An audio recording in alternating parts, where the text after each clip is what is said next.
Hello and welcome to Sunday bite. Sunday bite में आपका स्वागत है। संडे बाइट में हम भारत के उस हिस्से में मौजूद हैं जहां से बुलेट ट्रेन का सपना, विकसित भारत, $5 ट्रिलियन की अर्थव्यवस्था, अंबानी के बेटे की शादी, ये सब बेमायने लगता है।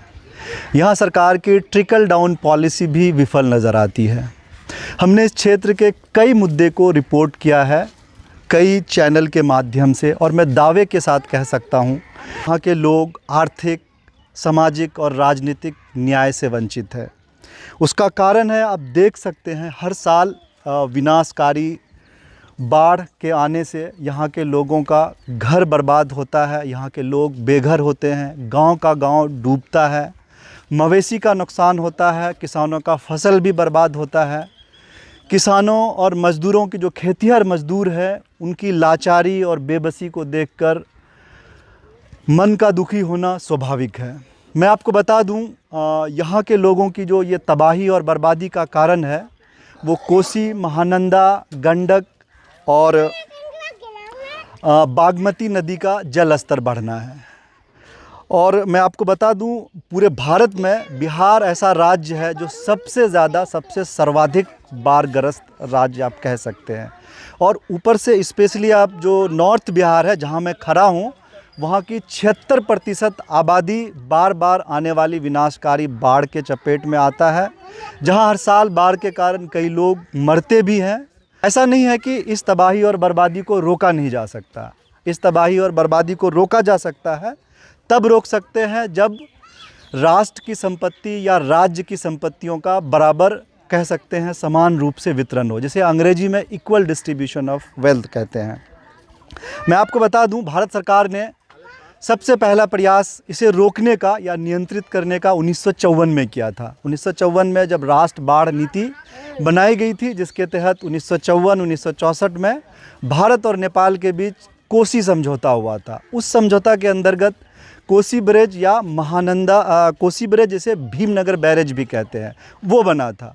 अब वो किस हद तक बाढ़ को नियंत्रित करने में सफल रहा है, इस पर कोई सरकारी या आधिकारिक रिपोर्ट उपलब्ध नहीं है। इसके अलावा मैं बता दूं, आज से 18 या 20 साल पहले 2006 में इसे नियंत्रित करने का एक प्रयास बिहार सरकार के जल संसाधन विकास के विभाग के द्वारा किया गया था, जिसके अंतर्गत महानंदा बेसिन प्रोजेक्ट की शुरुआत हुई थी।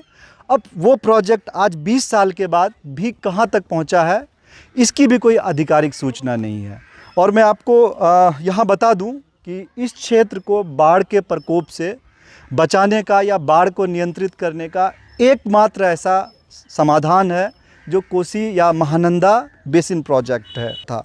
आप खुद सोच सकते हैं, जब 1954 में, जब हमारा देश उतना समृद्ध नहीं था, तब ये प्रयास किया गया था कि बांध बनाया जाए, इसे नियंत्रित किया जाए, तब जाके राष्ट्र बाढ़ नीति बनी थी। लेकिन अब की सरकार क्यों नहीं कर सकती? ये भी एक गांव है जो बाढ़ प्रभावित है। आप देख सकते हैं कि ये यहाँ कटा है, यहाँ तक पानी आ चुका है। अब इसके बाद जो है ये आबादी है, अब धीरे धीरे ये कट के शायद ये भी पानी में समा जाए, और ज़्यादा टाइम नहीं बचा है। आप देख सकते हैं ज़रा सा वाटर लेवल, अभी बारिश नहीं हुई है, बारिश हो जाए वाटर लेवल और बढ़ेगा तो शायद ये गांव का गांव कहीं और शिफ्ट होना पड़ेगा। ये सीमांचल, या आप कह सकते हैं कि नॉर्थ बिहार की ये सबसे भयावह स्थिति है। यहाँ पता नहीं चलता है क्योंकि कोई वैसा मेन स्ट्रीम मीडिया रिपोर्ट नहीं कर पाती है इस तरह के चीज़ों को। मैं आपको बता दूं कि जहां मैं खड़ा हूं, ये प्रधानमंत्री ग्रामीण सड़क है। ये गांव को जोड़ता है। यही सड़क यहाँ बायसी है जो कि अनुमंडल है, फिर डिस्ट्रिक्ट को भी जोड़ता है। तो इस तरह यातायात भी बाधित होता है।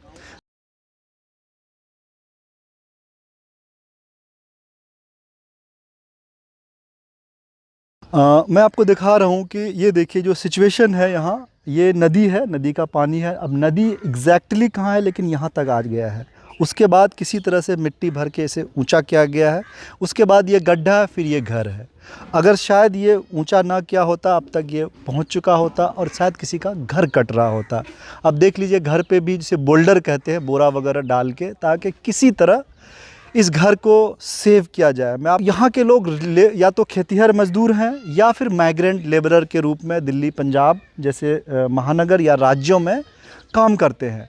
तो वैसे राज्यों में काम करके वो इस तरह का घर बनाता है, फिर आप सोचिए कि उसका घर कहीं ना कहीं आज नहीं तो कल वो कहीं ना कहीं एक दिन नदी में विलीन होना है।